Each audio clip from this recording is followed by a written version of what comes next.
What's good, everybody? I'm Keandre. This is HoopIntellect, and welcome back to the channel. And it's that time of year again. Great time for hoops on all levels, but obviously March Madness is finally here, and everybody's giving their brackets and picks. But in this one, we'll first focus on some of the best NBA draft prospects and potential matchups in each region, and then we'll get into some upset picks, guys I think have the best chance of improving their stock during the process, and then my pick for the national championship after that. And for those of you interested, that link to join the bracket challenge will either be in the description or on the community page, so be sure to throw a bracket in there if you want. We'll be giving away some shirts to the winners this year, so might as well just see what happens. But before we get into everything, shout out to SeatGeek for sponsoring this video. SeatGeek is the #1 rated ticketing app and been my go-to for finding the best deals on tickets to games. And with March Madness right around the corner, they are a must in your search for the best seats in every venue. I actually went to the regional the year Jordan Poole hit that game winner through SeatGeek.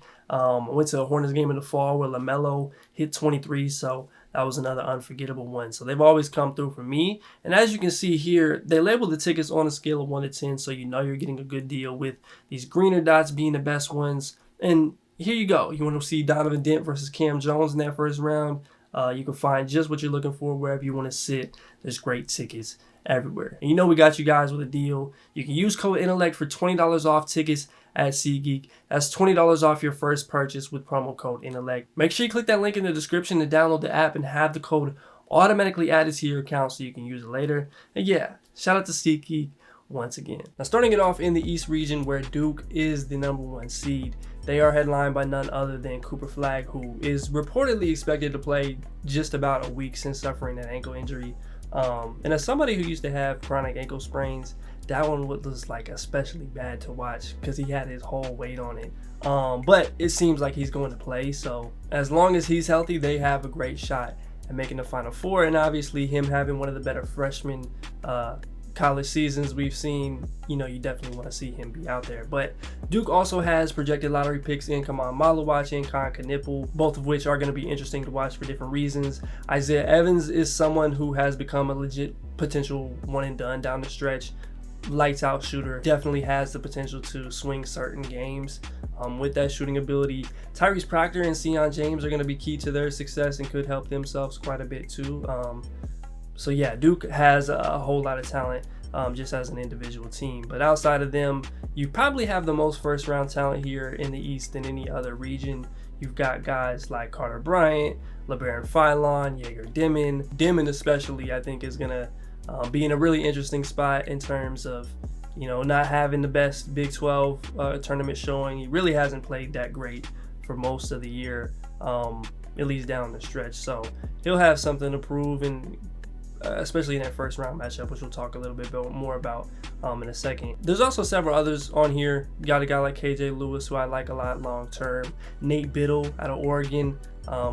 Really intriguing defensive big. I like the way that he moves. I think that he's got a good skill set on the interior. He's older, but I think that he's going to have quite a bit of interest in terms of you know, two ways and things of that nature. Mark Sears has been here before. Smaller guard, but dynamic shot maker. Somebody that's going to be one to watch. And John Tonje at Wisconsin has been a huge surprise this year. Stepped up in a major way. Absolutely lit up the Big Ten. He's going to be one to watch, and he's going to dictate a lot of their success. But yeah, there's several others on here that are interesting, down to the Nolan Winters at Wisconsin. Augustus Marciulionis is one to watch at St. Mary's. Alvaro Fulgaris. Robert Morris is somebody that I think, you know, with his skill set at 6'9", being able to do multiple things on the floor, shoot the three ball, attack a closeout, be active defensively. Alabama is going to be a huge matchup for him, and a potential opportunity for him to kind of springboard his interesting statistical profile and show that he can hang with those types of guys in the front court. And then you've got a guy like Richie Saunders, who has shot lights out and is always going to have appeal as a wing shooter at BYU. So, and also the future section, you've got guys like Rob Wright. I think he's going to be one of the better guards in college basketball in the future. Cannon Catchings, still that appeal there on the wing. Darion Reed is another guy at Alabama. Mikey Lewis, Pat Ngongba. Those are some of my favorite long-term prospects in the entire field. So despite some of them playing limited minutes, they'll be ones to keep an eye on if they are able to get a shot. But yeah, in terms of best potential matchups, and we're mostly looking at prospect matchups, but we'll throw a few just great games in there. I think the one that catches my eye first is that BYU VCU game. You got a high octane offense in BYU led by Coach Young going up against a team like VCU's had a top defense, albeit in the A10, and a guy like Max Shulga and Joe Bim are still in that backcourt. So it's going to be an interesting matchup just in terms of contrasting styles. And then you've got those guys who are, play their best and boost their profile in the prospects as NBA guys. I think Max Shulga could be one of those big time risers we'll talk a bit about more later on. And yeah, Jaeger's going to just have another opportunity to prove that he actually belongs. He's still been in top 10s on a lot of the mainstream outlets. So that's one of the main ones that I want to see. This next one, Duke versus Baylor, a potential 1 versus 9 matchup in the round of 32. It kind of reminds me of when we all wanted Jalen Duren versus Chet in that 1-8 Memphis Gonzaga matchup a few years ago. And as somebody who is obviously interested in those prospect matchups, VJ versus Duke is definitely one that I'm cheering for. But you've also got Jeremy Roach playing his old team. You've got Rob Wright playing his old high school teammate in Cooper Flagg. There's a lot of different storylines going on there. I'm pretty confident Baylor would get smoked in that game if they do get past Mississippi State, but it would still be a pretty fun one to watch. And then Duke versus Arizona, Alabama versus Wisconsin. Those are some of the other big time ones. And then coming into the season, I was pretty confident that both Bama and Duke had some of the most impressive rosters in the country, and that for the most part remains the case. But from Philon and Sears versus Proctor and James to Cooper Flagg going up against that front court, and their sort of run and gun style, I think that'd be a marquee Elite Eight matchup if we were able to get that too. So that's kind of how I'm seeing things here in this region. For the most part. Now moving on to the West, this is by far my favorite for many reasons, but definitely from a talent depth perspective, on top of just like regular college basketball team looks. But it's headlined by Derek Queen, who has been on a tear as of late. He's such an interesting player. I think there's going to be quite a few opportunities for him to show that he can hang in high leverage situations. Same for Jeremiah Fierce, who has had his share of great highs and great lows for a young guard, but definitely a couple great chances for him. And going up against UConn and Dan Hurley, that's going to be a tough one in that first round. I think Liam McNeely is one that could use a good shooting performance, or at least do things that ease some of the concerns in his athleticism in that process, because I think as much appeal as there is with like those 3-and-D guys, those complimentary guys, there's certain things that he does that I think could send his stock in the other direction. And I say the same for Alex Caravan. Adu Thiero is doubtful to play in the tourney, but somehow Boogie Flynn is actually coming back, so that'll be interesting to watch going up against Kansas. I'm not 100% sure how much he's going to be able to play or how much he'll factor into the rotation, but he obviously left the floor 15 games or so ago, or whatever it was, with a lot more left to show at the rim and being able to get downhill more consistently. So I'll be curious to see how much of any of that has changed and how that looks for him heading into potentially the draft, or who knows if he decides to return for another year. But yeah, then there's several others on here that I would definitely have my eye on. Nick Clifford is somebody I think could make a first round push. He's been sort of in anywhere from like 20 to 40 to 45 or so across different boards, but I think that the way that he's played over the last month and has impacted winning, I think that his skill set is going to be valued. And then guys like Alex Condon, Walter Clayton Jr., RJ Lewis, Bennett Sturts, those are some guys I think could be big time potential risers. We'll talk a little bit more about some of those guys later, but I think they're all legitimate draftable talents. And then on the fringe side, I know people are big fans of Anthony Robinson. I want to see a little bit more from him offensively in the future, but I think that he's got an NBA skill set as a defender, and even though he's a smaller guard, I've been impressed by how much he's impacted winning. Zeke Mayo is another guy who I still think has some value as a shooter and connective playmaker, even though this Kansas season and team just did not really mesh particularly well this year. There's some other talented guys on here as well, even like a Will Richard at Florida. His game is pretty simple at this point. Comes in, defends some of the best perimeter players, knocks down timely threes, can attack when you need him to, but what he does do is valuable, and he's doing it on one of the best teams. And then going down to the future looks, Floyd Badunga, he'll at least have an opportunity to stand out as that athletic big. I think that he returns next year ultimately. Christian Anderson at Texas Tech is one of my favorite long-term guards. I think he's got a great skill set, somebody that is going to make a real impact. Thomas Hall, Carter Knox, Billy Richmond at Arkansas. Trent Pierce, that's a name that I think is a little bit under the radar at Missouri. I think that he's somebody to watch long-term too. And then obviously DJ Wagner, if he can ever fully put, those things together. But yeah, looking at some of these matchups, I can't love the Missouri versus Drake matchup anymore, honestly. You've got Bennett Sturts versus a tough Missouri team full of athletes, and again, especially a guard defender like Anthony Robinson. I think that there's very few that could have been a better test for just how good he is than that one, and I actually might have to go see that one in person. I'm not 100% sure on that one. But yeah, Sturts has been one of the better players in the country all year long. I think that there's certain times that he can be a little bit too patient, and I'm curious to see how he looks against those bigger, stronger, faster athletes coming from the D2 level. But he can play. I'll be very curious to see just how they try to scheme against him and how he handles that. But that one is top of my list in terms of first round matchups. We've got that UConn Oklahoma game.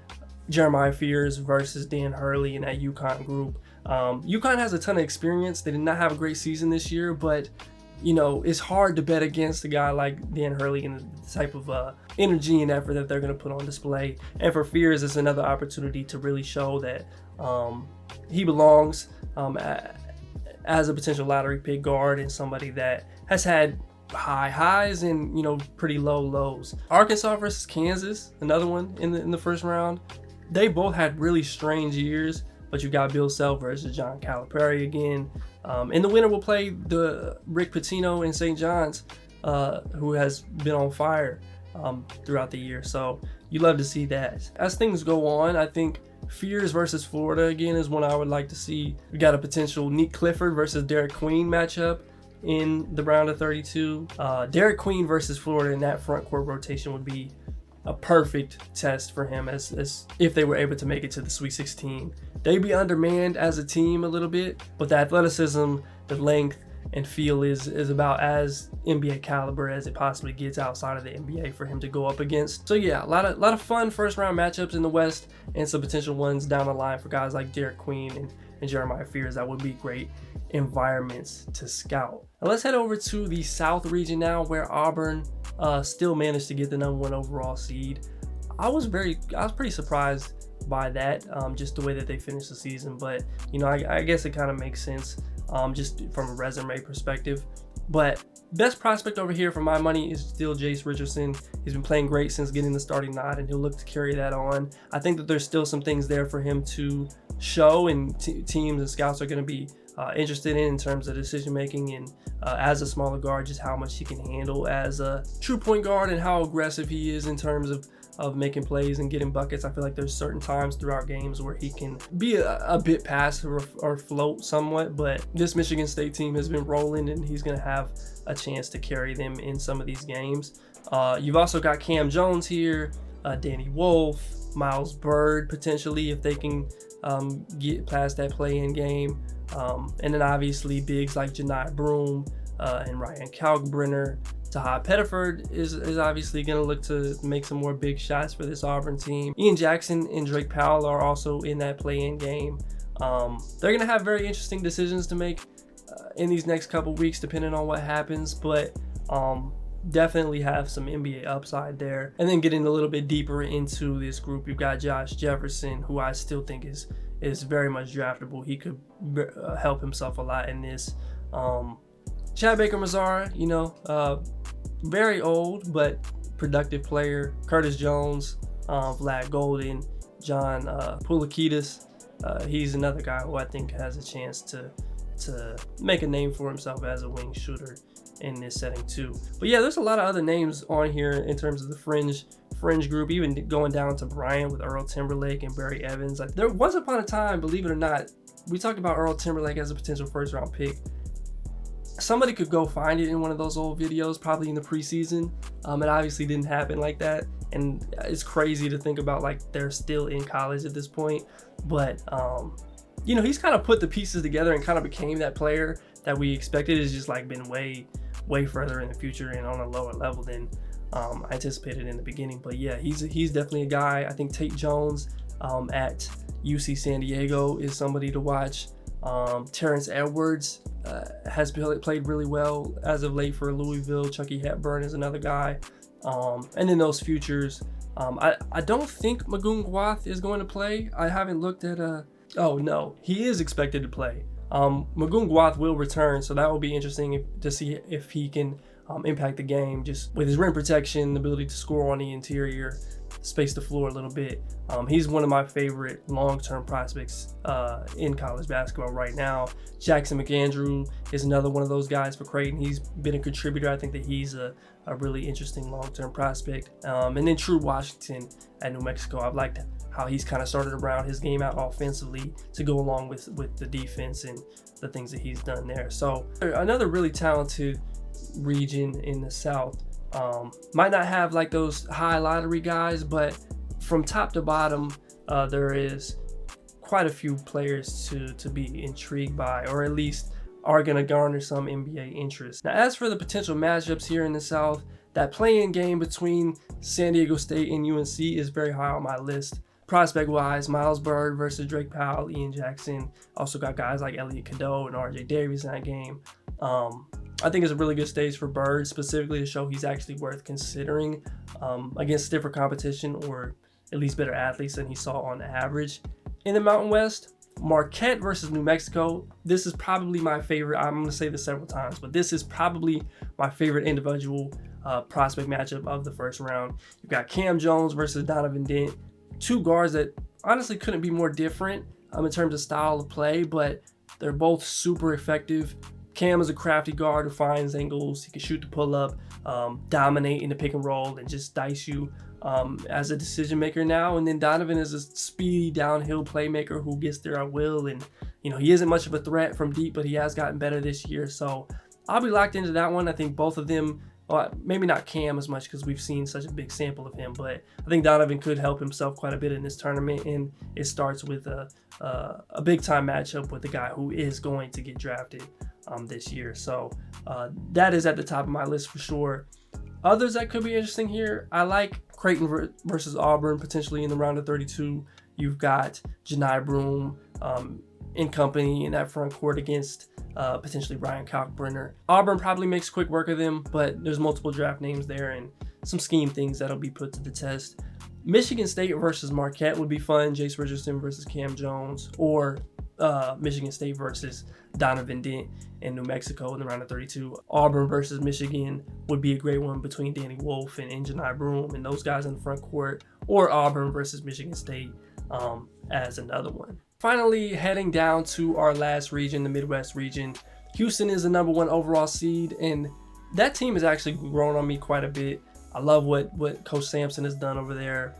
I don't always love how they execute offensively, but they've got dogs, and Milos Uzin has started to really take the reins in a way that I think could be crucial to their success. But there's a few potential lottery picks here. You've got guys like Trey Johnson, Asa Newell, Kasper Siakachonis, who have all been mostly consensus lottery picks, at least top 20 for most of the year. You got another guy like Will Riley in that mix, JoJo Tugler, Dalen Swain, Chaz Lanier as sort of the main guys who have the most draft buzz. And then going down into Uzin at Houston, who I think could help himself quite a bit. We'll talk about him a little bit more in a minute. Ivisic at Illinois has a great chance of boosting his profile as a big who can step out, hit the three, score inside. He'll have some things to show defensively, and I think that's going to be what is highest on the agenda for him to improve his standing among NBA decision makers, but he's definitely a talented guy. Braden Smith at Purdue has been one of the most productive. I think if anybody's looking for the next TJ McConnell or somebody to be able to replicate that in some sort of capacity as a smaller guard, he's probably the best pick for that. I think that he's just a really, really solid decision maker, somebody that impacts the game in multiple ways and really competes. So he could help himself as well. Ryan Conwell as Xavier got the potential to take over some games that if they can get past Texas. He's done a lot this year as a shot maker. Otega Owe, Kentucky, love the way that he plays with physicality, can get downhill. If the shot is there for him more consistently in the future, like I think that he'll have a chance. We talked about him a lot the last couple of years. But yeah, I think you look at some of the fringe guys. I could have put Terrence Arsenault in the future. He's dealt with some injuries over his career, but I really like the way that he impacts the game. I just feel like he has a potential NBA type of game as a 3-and-D-ish wing. Kobe Johnson, I felt like we waited for 2 or 3 years for him to like really put it together offensively. It never really happened. But I still like his defense on the wing quite a bit. Like I think that he's going to get looks. And if UCLA can have success, or if he can just, assert himself, there's going to be people who at least turn their heads or turn their eyes to him a little bit more. Kentucky's got a lot of people who are kind of on the fringes this year. Jackson Robinson isn't playing, but he would be another one that you could add to this list. Kobe Brea as a knockdown shooter. Andrew Carr, Lamont Butler, Amari Williams has been impressive a lot of this year. So I would put all those guys in that sort of similar range. As for like some of the lesser known names, I would point to like a Kamani Hamilton at High Point. He's done some intriguing things as a wing who can defend. He's got great length, solid athlete, can knock down shots, make a play when needed. I think that he's got an interesting profile long term. And I saw him a couple times this year. He actually played against my brother. And then some of those future guys, Somto Surreal at Georgia. You might remember him from being with OTE. Trent Perry has shown some things when he's gotten minutes this year. I like him long term. Adai Mara has kind of regained some of that early buzz that he had coming in as a freshman.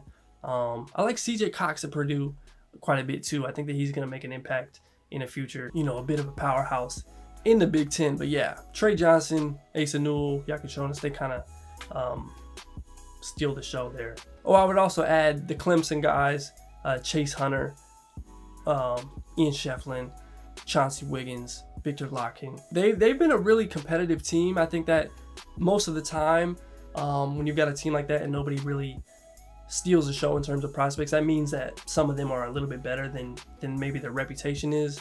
I think Chase Hunter, even though he's an older guard, like some of the stuff that he's done this year has been super impressive. He might be top of the list there, or if you're looking for more of a rim protector, Victor might be that guy there. Now looking at this last Midwest region for matchups, there's not as many that I'm as intrigued by.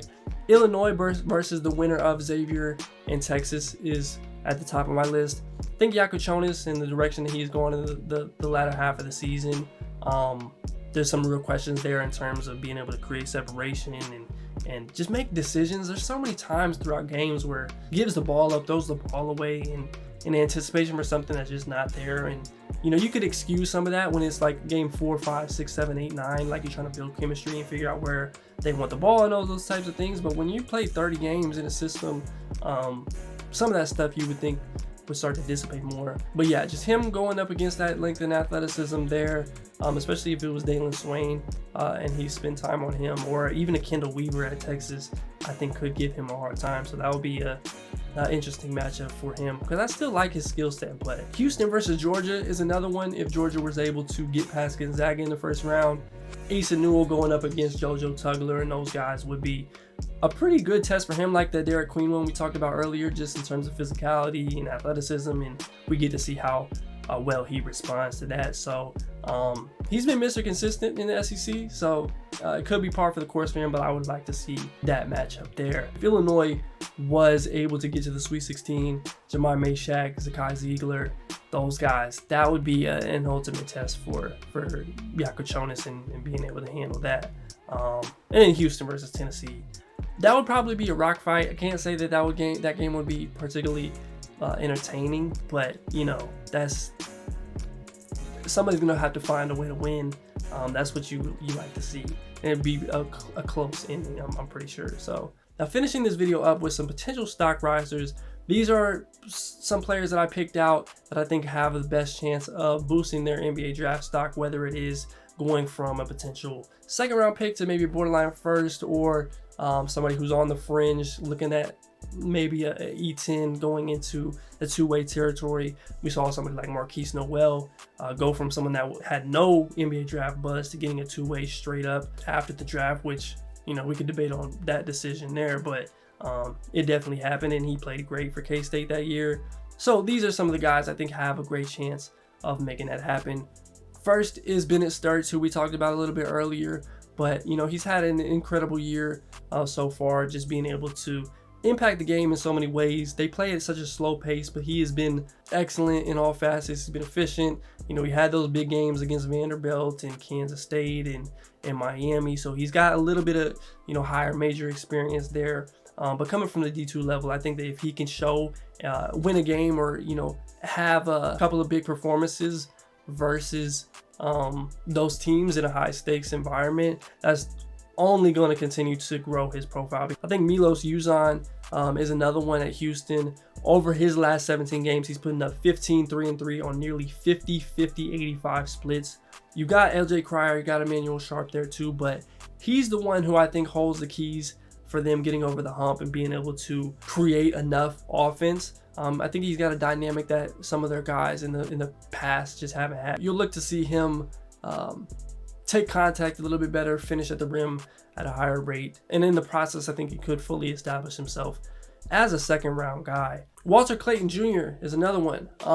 He's had an excellent season. He had 33 against Colorado in the first round last year. He made big shots. They've only become one of the best teams in the country this year. I think if he delivers just about the average game that he has this year in the SEC all year long, he's gonna boost his stock quite a bit as a shot maker. Donovan Dent, we talked about him earlier as well, but he's put up 20 points and 6 assists this year, improved across the board. It's really just about the questions in his shot that'll remain, but, you know, he'll have a chance to show that he's legit as a smaller guard. Max Shulga at VCU, we kind of made the case for him a little bit earlier. RJ Lewis at St. John's. I think everything else about his game beyond the shot is NBA caliber. He's an NBA caliber athlete, NBA caliber defender, decent passer, unselfish by nature, can improve some things in terms of decision making and handle, but he's got a lot of pieces of an NBA wing. And these last two, we've got Alvaro Folgueras. He's been great for Robert Morris this year, somebody that I found really interesting. He's a sophomore, 6'9" forward, posted an 8.1 BPM this year, shot 65% true shooting, put up a 22% assist percentage, 43% from three. He's got a lot of pieces there. Not a great athlete. My thing has just been like, can he hang with NBA level athletes, which, again, playing against Bama is the perfect stage for him. If he can hold his own and show that he belongs against those types of guys, like, he'll inevitably get a little bit more buzz, even if that means that he's transferring up somewhere else next year and collects that NIL bag as teams want to see a bit more of a sample from him, or if he, you know, maybe sneaks into that second round or something of that nature. This could be the platform for him, and I think that opportunity could be there. And then Curtis Jones at Iowa State. He's been excellent when healthy, albeit a little bit streaky. But with the injuries that Iowa State has had, he'll need to step up as one of the highest volume, most impressive shot makers out there from three. He has that headline skill as a shooter, so even as old as he is, I think he could be worth a look. And then Boogie Fland, I would add in there too, depending on how healthy he is. But there are several others that you could kind of throw in that mix as well. As we finish some things up here, these are my favorite upset / Cinderella picks in this year's March Madness. I'm usually good for hitting about one or two of these, so proceed with caution in using these. But I think we can agree that UC San Diego at least has its shot at beating Michigan. Tate Jones has been excellent all year. They're a gritty defensive team. They thrive off of turnovers. Obviously don't face the best competition in the Big West, but Michigan throws the ball over the floor. You can get a little careless with Danny Wolf or Donaldson or whoever has the ball. So I think if they can force them into mistakes, they'll be able to make a potential Sweet 16 run despite being a little bit less talented on paper. They've been very good all year. They're hot. They've got the energy. I think that they're going to be a really tough out for Michigan, even if they are able to ultimately beat them. Another team in the South region is Yale, and I think John Poulakidis and them have what it takes to get past the Texas A&M team and beat another SEC team in the tournament like they did with Auburn last year. Pulikitis will have to have another big night and be going from 3 for them to have a chance, but they take care of the ball. They finish possessions. If Mbang and those guys can force Wade Taylor to play hero ball, I think they'll be in good shape to make a run and potentially, you know, win more than just one game and get to that sweep. I definitely think they've got at least the ingredients to pull off an upset there, even against some better athletes and a really good defensive personnel that they've got at Texas A&M. This Colorado State squad is as hot as anyone right now. They haven't lost in a month. Nick Clifford is on absolute fire. They are a bit undersized, and PJ Haggerty will be a one to stop, a tough one to stop as a scorer, and they'll have to keep Dane Danger off the glass. And I think the game plan should be to attack him early and often inside, but they've got a shot to make a run. Guys have started to play a lot better down the stretch of the season. I think that they're really connected. They're another team I think could win in that 5-12 game there in the West region. And then VCU, they've got all the ingredients I think to make a deep run and get to that Sweet 16. They've got BYU in the first round, who is a high octane offense versus a high level defense and slower pace. But I think if Max Shulga and Joe Bamisile can create enough, they'll be in good shape. They'll also face the winner of Wisconsin Montana for the Sweet 16. If I'm them, I wouldn't be very scared of that, of either of those teams. So I like that path quite a bit for them. And then finishing things up here with my national championship pick, I'm going with a bit of a cop-out with either Florida or Duke. Duke was my pick with a healthy Cooper Flag, but obviously the ankle injury might have thrown that off just a little bit. We haven't been able to see that yet, so that's kind of what I'm going with. Florida has been playing like the best team in the country as of late. Love their depth. I think Walter Clayton Jr. is the type of guard that can get you there. They grade out extremely well in terms of net rating. Got a top 5 offense. Got a little bit more experience there than the Blue Devils do. So one of those teams, 2 teams will be the pick for me in most of my brackets. They have a shot at meeting in the national championship game too. So we'll see what happens, but that's what I'm going with this year. For better clarification, if Flag is 100%, I'm going Duke. If he's a little bit banged up, Florida looks like the team to beat. So, but yeah, that's gonna do it for this video. If you enjoyed, be sure to leave a like, subscribe if you are new to the channel, and leave a comment down below of some of your thoughts on all things March Madness, who you think is gonna have a breakout performance, who you think some of those upset picks or Cinderellas are, and who is your pick for the national title game. Let me know in the comments down below. But yeah, that's gonna do it for this one. As always, I'm Keandre. This is HoopIntellect. Until next time, I'm out.